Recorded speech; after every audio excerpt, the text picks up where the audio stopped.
Hi friends, Arya సినిమాతో director గా పరిచయమై పుష్ప సినిమాతో జాతీయ స్థాయిలో గుర్తింపు తెచ్చుకున్నారు సుకుమార్. 1998లోనే మ్యాథ్స్ లెక్చరర్ గా నెలకు 75,000 శాలరీ తీసుకున్న సినిమాలపై ఆసక్తితో ఇండస్ట్రీకి వచ్చి నెలకు 500 జీతానికి పనిచేశారు. ఎన్నో సవాళ్లను ఎదుర్కొన్నారు.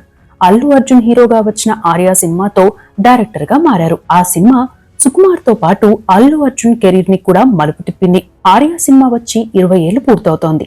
ఈ నేపథ్యంలో డైరెక్టర్ సుకుమార్ గురించి కొన్ని ఆసక్తికర అంశాలను తెలుసుకుందాం. సుకుమార్ అసలు పేరు బన్రెడ్డి సుకుమార్. తూర్పు గోదావరి జిల్లా మట్టపరిలో 1970 జనవరి 11న పుట్టారు. తల్లిదండ్రులు వీరవేణి తిరుపతిరావు నాయుడు. వీరవేణి తిరుపతిరావు నాయుడుకి 4 అబ్బాయిలు 2 అమ్మాయిలు. వారిలో చివరివారు సుకుమార్. తిరుపతిరావు నాయుడు గారు రాజోల్లో బియ్యం వ్యాపారి కాగా తల్లి గృహిణి. తిరుపతిరావు నాయుడు గారు గతంలో రంగస్థల నటులు కూడా. అయితే సుకుమార్ పుట్టే నాటికి ఆయన నాటకాలు మానేశారు. కానీ రోజు సాయంత్రం కాసేపు పాటలు పాడుకునేవారు. ఆ పాటలు ఆసక్తిగా వినేవారు సుకుమార్. ఇక సుకుమార్ ప్రాథమిక విద్య గ్రామంలోనే జరిగింది. శివకోడ్లో హై స్కూల్ విద్యను పూర్తి చేశారు. అప్పట్లో వీరి గ్రామానికి బస్సు కూడా లేదు. దీంతో 3 కిలోమీటర్ల దూరంలో ఉన్న స్కూల్ కి నడుచుకుంటూ వెళ్లేవారు. చిన్నతనం నుండే సుకుమార్ యాక్టివ్ గా ఉండేవారు. మెరిట్ స్టూడెంట్ కూడా. అప్పట్లో ఆ ఊళ్ళో వీరి ఇంటికి మాత్రమే న్యూస్ పేపర్ వచ్చేది. చాలా మంది గ్రామస్తులు వచ్చి ఆ న్యూస్ పేపర్ ను చదివేవారు. సుకుమార్ కూడా వారిని చూసి పేపర్ చదవడం అలవాటు చేసుకున్నారు. పేపర్ లో వచ్చే కవితలు, కథానికలు ఆసక్తిగా చదివేవారు. 6వ తరగతిలో కవితలు, వ్యాస రచన ఇలా పలు పోటీల్లో పలు ప్రైజులు వచ్చాయి. కంటిన్యూగా బహుమతులు రావడంతో మళ్లీ వేదిక దిగి వెళ్లిపోవడం ఎందుకు, ఇక్కడే ఉండు, ఇంకా చాలా ప్రైజులు వస్తాయని అప్పటి స్కూల్ హెడ్ మాస్టర్ అయిన బమిడిపాటి రామచంద్రమూర్తి గారు చెప్పేవారు. ఆ ప్రైజులన్నీ పట్టుకుని ఇంటికెళ్తుంటే అందరూ వింతగా చూసేవారు. 8 ఏళ్ల వయసులో తనకు మేనల్లుడు పుట్టిన టైంలో మేనల్లుడు గురించి కవిత రాశారు. సుకుమార్ 8వ తరగతిలో ఉన్నప్పుడు ఆ స్కూల్ ఇన్స్పెక్షన్ కి డిఈఓ వచ్చారు. ఆ టైంలో భారతదేశం నా మాతృభూమి ప్రతిజ్ఞ చదివారు సుకుమార్. దీంతో ఆయన ఫౌంటైన్ పెన్ను గిఫ్ట్ గా ఇచ్చారు. తన హిందీ టీచర్ రామతులసి గారికి ఉత్తమ టీచర్ గా అవార్డు వచ్చినప్పుడు ఆమెపై మరో కవిత రాశారు. ఆమె ఎంతో సంతోషించి బాగా రాశావు అన్నారట. అప్పటి నుండి కవితలు ఎక్కువగా రాసేవారు. ఆ టైంలోనే గ్రామంలో ఓ ఆసక్తికర ఘటన జరిగింది. వీరి గ్రామమైన పుట్టమర్రిలో ఊరికి చివరన తాడి చెట్లు ఉండేవి. ఆ ఊళ్ళోనే ఓ వ్యక్తి చిన్న చిన్న దొంగతనాలు చేసేవాడు. సడన్ గా ఆ దొంగ ఓ రోజు తాటి చెట్ల మధ్య ఉన్న పుట్ట దగ్గరలో జపం చేస్తూ స్వామి అవతారం ఎత్తాడు. అక్కడికి సమీపంలోనే వెంకటేశ్వర స్వామి ఆలయం ఉండడంతో స్వామివారే వెలిశారు అనే ప్రచారం జరిగింది. జనాలు ఎక్కువగా వచ్చేవారు. ఆ పుట్టలో ఉన్న పాము ఆ వ్యక్తి చుట్టూ తిరిగి గుళ్ళో ఉన్న పొలంలో మునిగి వచ్చి స్వామివారి విగ్రహం చుట్టూ తిరిగేది. అంత జరిగినా ఆ వ్యక్తి జపంలోనే ఉండేవారు. ఆ టైంలోనే ఊళ్ళో ఓ పిల్లవాడు విచిత్రమైన రూపంతో పుట్టాడు. తల పెద్దగా ఉండడం, చేతులకు ఎర్రటి గీతలు శంకు ఆకారంలో ఉండడం చూసిన జనాలు కూడా స్వామివారు వచ్చారు అని చర్చించుకునేవారు. దీంతో అక్కడ గుడి కట్టాలని అనుకున్నారు. సుకుమార్ తో పాటు ఆయన స్నేహితులు కూడా ఆ గుడి కోసం ఇటుకలు అందించారు. కొన్నాళ్లకు ఆ స్వామి చనిపోయాడు. పాము గుడి ప్రాంగణంలోనే చనిపోయింది. ఆ తర్వాత కొన్నాళ్లకు ఆ గుడికి బిఏ చదివిన పూజారి వచ్చారు. ఆయన నవలలు చదివేవారు. వారపత్రికలో వచ్చే సీరియళ్లను కలిపి పుస్తకంగా తయారు చేసేవారు. అప్పుడప్పుడు సుకుమార్ కి కూడా ఇచ్చేవారు. అప్పటి నుండి పుస్తకాలను ఎక్కువగా చదవడం అలవాటు చేసుకున్నారు. లైబ్రరీలోని పుస్తకాలను, ఎండమూరి మల్లాది నవలలు, రష్యన్ చెహోవ్ కథలు బాగా చదివేవారు. ఓసారి చేకూరి రామారావు గారు సుకుమార్ చదువుతున్న కాలేజీకి వచ్చారు. ఆ టైంలో ఫ్రెండ్స్ చాలా మంది కవితలు రాసి ఆయనకిచ్చారు. సుకుమార్ కూడా ఆయనకు ఓ కవిత ఇచ్చారు. ఆయన ఆ కవితను చూసి జేబులో పెట్టుకున్నారట. సుకుమార్ గారికి ఆయన ఎందుకు జేబులో పెట్టుకున్నారో అర్థం కాలేదు. తీరా చూస్తే 2 రోజుల తర్వాత ఆంధ్రజ్యోతిలో ఇది ఒక అద్భుతమైన ప్రతిభావంతమైన గొంతు అని రాస్తూ ఆ కవితను ప్రస్తావించారు. తన కవిత తొలిసారిగా పబ్లిష్ కావడంతో అప్పటి నుండి తాను ఇంకా బాగా రాయాలి అని అనుకునేవారు సుకుమార్. ఇక తనకు ఏ డౌట్ వచ్చినా తండ్రిని అడిగేవారు. ఓ రోజు రాత్రి ఇంటి వద్ద తెల్లచీర కట్టుకుని ఎవరో వెళ్ళినట్టు అనిపిస్తే దెయ్యం అని ఊళ్ళో చెప్పారు. అదే విషయం తండ్రితో చెబితే ఆయన ఓపిగ్గా అది దెయ్యం కాదు, మనిషే అని అర్థమయ్యేట్టు చెప్పారట. ప్రతి అంశాన్ని అన్ని కోణాల్లో ఆలోచించాలని చెప్పేవారు. ఓసారి బిజినెస్ లో ఫ్రెండ్ మోసం చేస్తే ఇంటికి స్వీట్స్ తెచ్చారట. కష్టాల్లో ఉన్నప్పుడు ధైర్యంగా ఎలా ఉండాలి, ఎలా ఆలోచించాలనేది తండ్రి నుండి నేర్చుకున్నానని ఓ ఇంటర్వ్యూలో చెప్పారు సుకుమార్ గారు. ఇక సుకుమార్ కి మ్యాథ్స్ పై ఎక్కువగా ఆసక్తి ఉండేది. సైంటిస్ట్ అవుదామని అనుకునేవారు. ఓసారి సైన్స్ ఎగ్జిబిషన్ కి వెళ్తే అక్కడ రకరకాల ప్రయోగాలు కనిపించాయి. దీంతో మనకంటే టాలెంట్ ఉన్నవారు చాలా మంది ఉన్నారని అర్థమై అప్పటి నుండి సైంటిస్ట్ కావాలనే ఆలోచనను విరమించుకున్నారు. అదే టైంలో వీరు స్కూల్ ఎదురుగా సీనియర్ వంశీ గారు Shri Kanaka Mahalakshmi recording dance troupe cinema shooting చేస్తున్నారు. ఆయన ఆ గ్రామంలోని ఓ లాయర్ ఇంట్లో ఉండేవారు. ఆ సినిమా షూటింగ్ చూసేందుకు వెళ్లారు సుకుమార్. డైరెక్టర్ వంశీ గారు సినిమా షూటింగ్ లో అందరినీ డైరెక్ట్ చేయడం, ఖాళీ టైంలో పుస్తకాలు చదవడం చూసిన సుకుమార్ తాను కూడా డైరెక్టర్ కావాలని అనుకున్నారు. కొన్నాళ్ల తర్వాత బియ్యం వ్యాపారం చేస్తున్న తండ్రిని స్నేహితులు మోసం చేయడంతో ఆర్థికంగా ఇబ్బంది ఎదురైంది. తన అన్నలు బాగానే చదువుకున్నా ఉద్యోగాలు దొరకలేదు. దీంతో ఆ టైంలో కుటుంబం ఆర్థికంగా పలు సవాళ్లను ఎదుర్కొంది. దీంతో సుకుమార్ తండ్రి కాకినాడలో ఉద్యోగం చేయాల్సి వచ్చింది. ఇక సుకుమార్ చదువుతున్న కాలేజ్ లో లెక్కల మాస్టర్ ఉండేవారు కాదు. దీంతో స్టూడెంట్లు వేరే లెక్చరర్ దగ్గరికి ట్యూషన్ కి వెళ్లేవారు. అయితే బీఎస్సీ థర్డ్ ఇయర్ లో ఉన్న టైంలో ట్యూషన్ చెప్పే మ్యాథ్స్ లెక్చరర్ రాలేదు. దీంతో తన బ్యాచ్ కు తానే సరదాగా ట్యూషన్ చెప్పారు సుకుమార్. అయితే సుకుమార్ చెప్పే విధానం బాగుండడం, మ్యాథ్స్ సబ్జెక్ట్ పై గ్రిప్ ఉండడంతో మంచి పేరు వచ్చింది. దీంతో టెట్రాహైడ్రల్ పేరుతో ట్యూషన్ స్టార్ట్ చేశారు. చుట్టుపక్కల ప్రాంతాల నుండి కూడా 10th, ఇంటర్, డిగ్రీ స్టూడెంట్స్ వచ్చేవారు. ఉదయం 5 నుండి రాత్రి 11 గంటల వరకు అసలు ఖాళీ ఉండేది కాదు. వీధి అంతా ట్యూషన్ కు వచ్చిన పిల్లల సైకిళ్లతో నిండిపోయేది. కొన్ని రోజుల తర్వాత కాకినాడ ఆదిత్య కాలేజ్ నుండి ఆఫర్ రావడంతో డిగ్రీ అయిపోగానే ఓ వైపు ట్యూషన్ చెబుతూనే ఆ కాలేజ్ లో లెక్చరర్ గా చేరారు సుకుమార్. నెలకు 75,000 జీతం ఇచ్చేవారు. ఆ తర్వాత పీజీ కూడా పూర్తి చేశారు.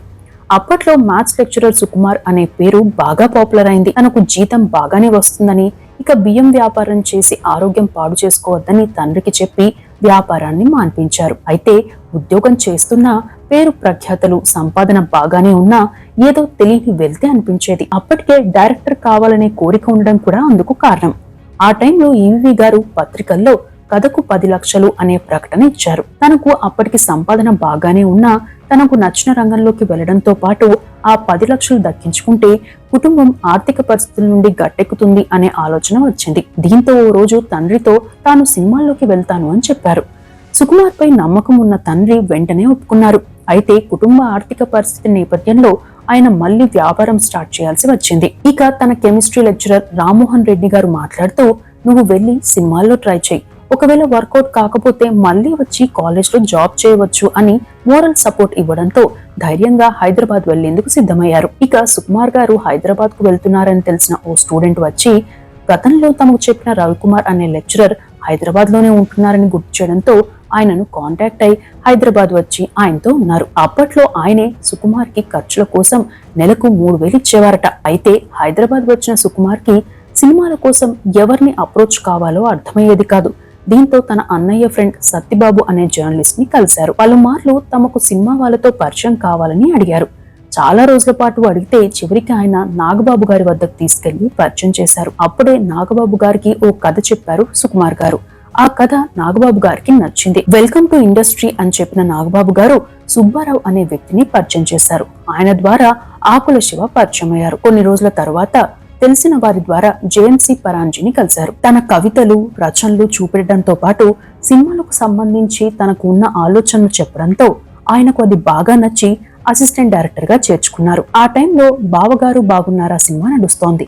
ఓసారి అక్కడికక్కడ ఓ సీన్ రాయాల్సి వచ్చింది. 10 నిమిషాల్లో రాశారు సుకుమార్ గారు. దీంతో మరో 2 సీన్లు రాసే ఛాన్స్ కూడా ఇచ్చారు. ఆ తరువాత ఆకుల శివ గారి ద్వారా ఎడిటర్ మోహన్ వద్ద అసిస్టెంట్ డైరెక్టర్ గా చేరి క్షేమంగా వెళ్లి లాభంగా రండి సినిమాకు పనిచేశారు. అప్పట్లో సుకుమార్ కి ఏడాదికి 20,000 జీతం ఉండేది. క్షేమంగా వెళ్లి లాభంగా రండి సినిమా హిట్ కావడంతో ఎడిటర్ మోహన్ గారు 5,000 బోనస్ ఇచ్చారు. ఈ సినిమాకు వివి వినాయక్ తమ్ముడు విజయ్ అసిస్టెంట్ కెమెరామన్ గా చేశారు. ఇక ఎడిటర్ మోహన్ కుమారుడు రాజా డైరెక్ట్ చేసిన హనుమాన్ జంక్షన్ సినిమాకి వర్క్ చేశారు సుకుమార్. ఆ సినిమా తర్వాత డైరెక్టర్ రాజా తాను చెన్నైకి వెళ్ళిపోతున్నానని చెప్పడంతో మళ్లీ వేరే డైరెక్టర్ ని వెతుక్కోవాల్సి వచ్చింది. అప్పటికే పలువురు కెమెరామెన్లు, అసోసియేట్ డైరెక్టర్లతో పరిచయాలు ఉండేవి. అయితే అసిస్టెంట్ డైరెక్టర్ గా ఎన్నాళ్ళు చేస్తాం, డైరెక్షన్ చేయాలి అనే ఆలోచన వచ్చింది. తన ఫ్రెండ్ ప్రకాష్ వేమారెడ్డిలతో మాట్లాడి వైజాగ్ వెళ్లారు. అక్కడ హిస్టరీ లెక్చరర్ గా పనిచేస్తున్న తన ఫ్రెండ్ హరిప్రసాద్ ఇంట్లో ఉండి స్టోరీస్ పై చర్చించుకునేవారు. అలా ఓ స్టోరీ రెడీ చేసుకున్నారు. ఆ టైంలోనే వివి వినాయక్ తమ్ముడు విజయ్ సుకుమార్ కి ఫోన్ చేసి వివి వినాయక్ గారి డైరెక్షన్ లో ప్రొడ్యూసర్ రాజు గారు అంటే దిల్ రాజు గారు ఓ సినిమా చేస్తున్నారు. ఆ సినిమాకు అసిస్టెంట్ గా చేస్తావా అని అడిగారట. దీంతో మళ్ళీ హైదరాబాద్ కి వచ్చి వివి వినాయక్ గారి దిల్ సినిమాకి అసిస్టెంట్ డైరెక్టర్ గా చేశారు. బాలకృష్ణ గారి చెన్నకేశవరెడ్డి సినిమాకు అసిస్టెంట్ డైరెక్టర్ గా చేశారు. సుకుమార్ గారి లైఫ్ ని టర్న్ చేసిన సినిమా దిల్ అని చెప్పవచ్చు. దిల్ సినిమాకు పనిచేస్తున్న టైంలోనే దిల్ రాజు తో పరిచయం అయింది. ఓ సందర్భంలో వివి వినాయక్ గారు దిల్ రాజు తో మాట్లాడుతూ సుకుమార్ చాలా టాలెంటెడ్, మంచి స్క్రిప్ట్లు ఉన్నాయి అని చెప్పారట. ఇక అప్పుడప్పుడు దిల్ రాజు గారితో సుకుమార్ మాట్లాడుతున్న టైంలో మాంటేజ్ షాట్స్ గురించి చెప్పేవారట.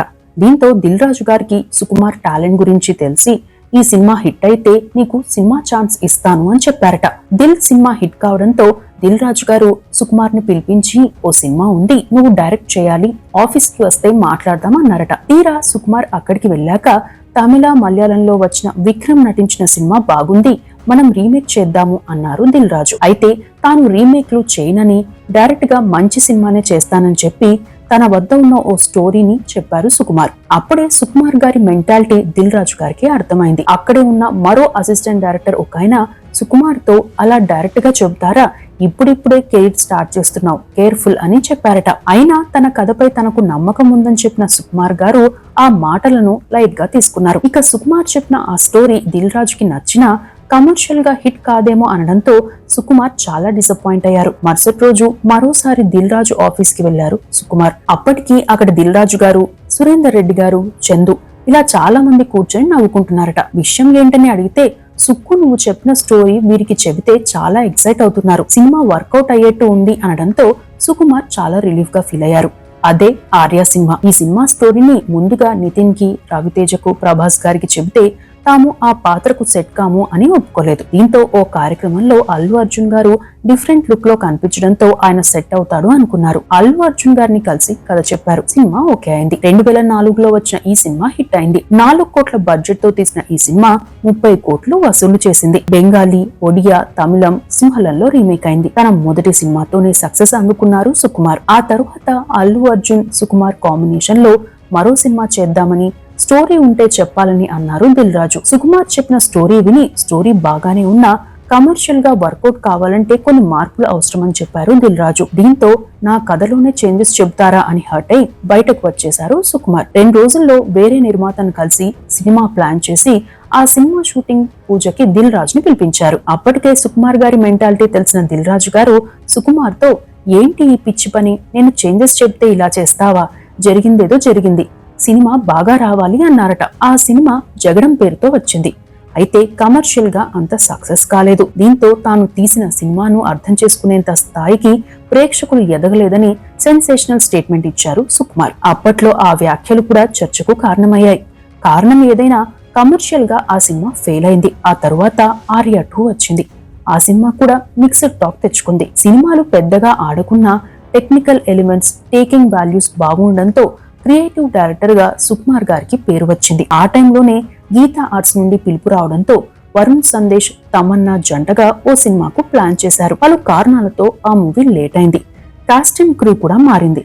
ఆ మూవీయే నాగ చైతన్య, తమన్నా జంటగా చేసిన super hit movie 100% love. Sukumar గారికి బెస్ట్ డైరెక్టర్ గా అవార్డు తెచ్చింది కూడా. ఆ తరువాత మహేష్ బాబు గారితో చేసిన 1 నేనొక్కడినే సినిమా తెలుగులో తీవ్రంగా నిరాశపరిచింది. అయితే ఇతర దేశాల్లో హిట్ కావడంతో పాటు హాలీవుడ్ లెవెల్ సినిమాగా పేరు వచ్చింది. ఉక్రెయిన్ లోనూ ఈ సినిమా రిలీజ్ చేయడం రికార్డ్. హై టెక్నికల్ వాల్యూస్ ఉన్న ఈ సినిమాలో మహేష్ బాబు సైకలాజికల్ ప్రాబ్లం గా ఉన్న వ్యక్తిగా నటించడాన్ని ఆడియన్స్ యాక్సెప్ట్ చేయలేదనే కామెంట్లు వచ్చాయి. ఆ తర్వాత అల్లు అర్జున్ గారు ప్రధాన పాత్రలో, అల్లు అర్జున్ నిర్మాతగా ఐ ఆమ్ ది చేంజర్ అనే షార్ట్ ఫిల్మ్ తీశారు. తనతో స్క్రీన్ ప్లే వర్క్ చేసిన పల్నాటి సూర్యప్రతాప్ ని డైరెక్టర్ గా పెట్టి, తన బ్రదర్ ని నిర్మాతగా పెట్టి కుమారి 21F సినిమా తీయించారు. ఆ సినిమాకు మంచి గుర్తింపు వచ్చింది. ఇక నాన్నకు ప్రేమతో సినిమా ద్వారా మరో హిట్ అందుకున్నారు సుకుమార్ గారు. రంగస్థలం సినిమా ద్వారా సూపర్ హిట్ ని సొంతం చేసుకున్నారు. రామ్ చరణ్ గారు వినికిడి సమస్య ఉన్న వ్యక్తిగా ఈ మూవీలో నటిస్తున్నారని తెలిసి ఆ పాత్రను ఆడియన్స్ ఒప్పుకోరని, ఈ సినిమా ఫ్లాప్ అవుతుంది అని చాలా మంది అన్నారట. కానీ సబ్జెక్ట్ పై నమ్మకంతో ఆ సినిమాను తీశారు. 1980లో ఉన్న లాంగ్వేజ్, అప్పటి పద్ధతుల కోసం తన అన్నను అడిగేవారు. ఈ సినిమాలోనే బోట్ సీన్ లో రామ్ చరణ్ గారు తెలియకుండా బోట్ ప్రొఫెల్లర్ కు చాలా దగ్గరగా వెళ్లి కొద్దిలోనే తప్పించుకున్నారు. ఆ టైంలో అనుకోని ప్రమాదం జరుగుతుందేమోనని చాలా టెన్షన్ పడ్డారు సుకుమార్. చాలా రోజుల వరకు ఆ విషయం రామ్ చరణ్ గారికి తెలియదని ఓ ఇంటర్వ్యూలో చెప్పారు సుకుమార్. ఆ సినిమా 210 కోట్లు వసూలు చేసి రికార్డును క్రియేట్ చేసింది. ఆ తర్వాత తన వద్ద పనిచేసిన హరిప్రసాద్ అనే డైరెక్టర్ తో దర్శకుడు సినిమా తీయించారు. ఇక 2021లో అల్లు అర్జున్ రష్మిక జంటగా వచ్చిన పుష్ప ది రైస్ సినిమా రికార్డులను క్రియేట్ చేసింది. జాతీయ స్థాయిలో ఈ సినిమాకు పలు అవార్డులు వచ్చాయి. ఉత్తమ నటుడిగా అల్లు అర్జున్ గారు నేషనల్ అవార్డు అందుకున్నారు కూడా. త్వరలోనే పుష్ప ది రూల్ వచ్చే ఆగస్టులో విడుదల కానుంది. ఇవి కాకుండా విరూపాక్ష సినిమాకు ప్రొడ్యూసర్ గా, రైటర్ గా, 18 పేజెస్ సినిమాకి ప్రొడ్యూసర్ గా, రైటర్ గా చేశారు. తన దగ్గర అసిస్టెంట్ డైరెక్టర్ గా పనిచేసిన బుచ్చిబాబు డైరెక్షన్ లో వచ్చిన ఉప్పెన సినిమాకు నిర్మాత కూడా. నాని, గ్యాంగ్ లీడర్, గద్దలకొండ గణేష్ సినిమాల్లోనూ కనిపించారు. ఇక సుకుమార్ గారి అవార్డుల విషయానికి వస్తే ఆర్యా సినిమాకు బెస్ట్ స్క్రీన్ ప్లే విభాగంలో నంది అవార్డును అందుకున్నారు. ఆర్యా 2, రంగస్థలం, పుష్ప, నాన్నకు ప్రేమతో సినిమాలకు బెస్ట్ డైరెక్టర్ గా ఫిల్మ్ ఫేర్ సౌత్, సైమాతో పాటు పలు అవార్డులను అందుకున్నారు సుకుమార్ గారు. ఇక సుకుమార్ ఫ్యామిలీ లైఫ్ విషయానికి వస్తే సుకుమార్ భార్య పేరు తబితా హంసిని, తెలంగాణకు చెందిన వ్యక్తి. వీరిది ప్రేమ వివాహం. ఆర్యా సినిమా టైంలో ఓ థియేటర్ లో స్క్రీనింగ్ టైంలో పరిచయం అయ్యారు. సుకుమార్ ని తెలిసిన వారు ఆమెకు పరిచయం చేస్తే కెమెరామెన్ కెమెరా తీస్తారు, నిర్మాత డబ్బులు పెడతారు, యాక్టర్లు యాక్ట్ చేస్తారు, మరి డైరెక్టర్ గా మీరు ఏం చేస్తారు అని అడిగారట తబిత. దీంతో తాను అల్లు అర్జున్ తో ఎలా యాక్ట్ చేయాలో చెప్తాను అని అన్నారు సుకుమార్ గారు. అయితే సుకుమార్ ఇచ్చిన ఆన్సర్ చూసి తబితకు కోపం వచ్చింది. ఆల్రెడీ అల్లు అర్జున్ మంచి యాక్టర్ కదా, మీరు కొత్తగా చెప్పేదేముంది అని అన్నారు తబిత. తాను డైరెక్టర్ నని కన్విన్స్ చేసేందుకు ఆమె ఫోన్ నంబర్ తీసుకుని అప్పుడప్పుడు మాట్లాడేవారు. అలా వారి పరిచయం పెరిగింది. కొన్నాళ్లకు పెళ్లి చేసుకుందాం అనుకున్నారు. అయితే తబిత వాళ్ళ ఇంట్లో వీరి పెళ్లికి మొదట ఒప్పుకోలేదు. 4 ఏళ్ల పాటు వారిని ఒప్పించి 2009లో పెళ్లి చేసుకున్నారు. వీరికి ఒక కుమార్తె, ఒక కుమారుడు. కుమార్తె పేరు సుకృతి, కుమారుడి పేరు సుక్రాంత్. తమ పెళ్లైన కొత్తలో తబిత మాట్లాడే తెలంగాణ యాస తన తల్లికి అర్థమయ్యేది కాదని, తాను ఆ పదాలకు అర్థం చెప్పేవాడినని ఓ ఇంటర్వ్యూలో చెప్పారు సుకుమార్ గారు. సంక్రాంతికి ఊరు తీసుకెళ్లి సంక్రాంతి పండుగను తమ ప్రాంతంలో ఎలా చేసుకుంటారో అన్ని చూపెట్టేవారు. ప్రస్తుతం లాండ్రీ కార్డ్ పేరుతో లాండ్రీ బిజినెస్ లో రాణించడంతో పాటు సుకుమార్ రైటింగ్ సంస్థ నిర్వహిస్తున్నారు తబితా సుకుమార్. ఓ ఇంటర్వ్యూలో సుకుమార్ మాట్లాడుతూ తన సక్సెస్ లో తన భార్య పాత్ర చాలా ఉందని అన్నారు. సినిమాల గురించి ఆమెకు అప్పట్లో ఏమీ తెలియకున్నా ఫ్యామిలీ లైఫ్ విషయంలో ఎప్పుడూ కేరింగ్ తీసుకునేవారని, నా బాగోగులు చూడ్డంతో పాటు పిల్లలను పెంచే విషయంలో పూర్తి బాధ్యత తీసుకుందని చెప్పారు. ఇక సుకుమార్ కుమార్తె సుకృతి ప్రస్తుతం 8వ తరగతి చదువుతున్నారు. గాంధీ తాత చెట్టు అనే సినిమాలో వేణి అనే పాత్రలో నటించారు. ఆమె అద్భుతమైన నటనకు బెస్ట్ డెబ్యూ చైల్డ్ యాక్ట్రెస్ గా Dada Saheb Phalke film festival award అందుకున్నారు. పర్యావరణ పరిరక్షణ నేపథ్యంగా వచ్చిన ఈ సినిమాను Mythri movie makers, Sukumar writings, Gopi talkies సంస్థలు సంయుక్తంగా నిర్మించారు. ఈ అవార్డుతో పాటు Dubai international film festival, international film festival of India అవార్డులు లభించాయి. మరికొన్ని విషయాలకు వస్తే సుకుమార్ కొన్నాళ్ల నుండి పూర్తి వెజిటేరియన్ గా మారారు. రాజ్ తరుణ్, హెబా పటేల్ జంటగా నటించిన కుమారి 21F సినిమాకు సుకుమార్ 3వ అన్నయ్య విజయ్ నిర్మాతగా వ్యవహరించారు. ఇవి డైరెక్టర్ సుకుమార్ గారికి సంబంధించిన అంశాలు.